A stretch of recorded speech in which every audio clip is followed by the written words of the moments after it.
আসসালামু আলাইকুম। আজকে নতুন একটা রিপেয়ারিং কাজে যাচ্ছি। ওইখানে কয়েকটা সুইচের সমস্যা, বাড়িওয়ালা কল দিছে। তো ওই সুইচগুলা লাগানোর জন্যই যাচ্ছি মূলত।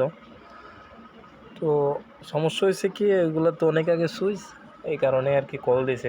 একটু পরপর নাকি সমস্যা দেখা যায়, লাইট কাঁপে। তো আমার কল দিছে যে তুমি একটু আসো, দেখো তো কী সমস্যা, কয়েকটা সুইচ নিয়ে আসো।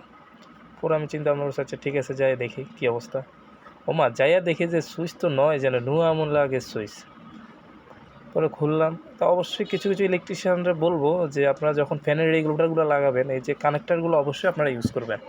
এগুলো ইউজ করলে কি কস্টলি লাগালে এগুলো সমস্যা দেখা দেয়। এগুলো ইউজ করলে সহজে লুজ কানেকশন হয় না, এবং কি ভবিষ্যতে এগুলো কাজে আসে আর কি, জ্বলে না। তো এই কানেক্টার অবশ্যই আপনারা লাগাবেন। মোটামুটি প্রায় সুইচ টুইচ লাগানো প্রায় শেষ পর্যায়ে আমার। তো লাগানোর পরে বাড়িওয়ালারে ডাক দিলাম, দেখাইলাম যে দেখেন আপনাদের কী অবস্থা হচ্ছে কিনা, সব কিছু লাইট টাইট সব কিছু জ্বলে কিনা। বলতেছে হ্যাঁ সব কিছু ঠিক আছে। পরে কাজ কাম শেষ করছি, শেষ করে পরে বের হয়ে গেলাম আর কি।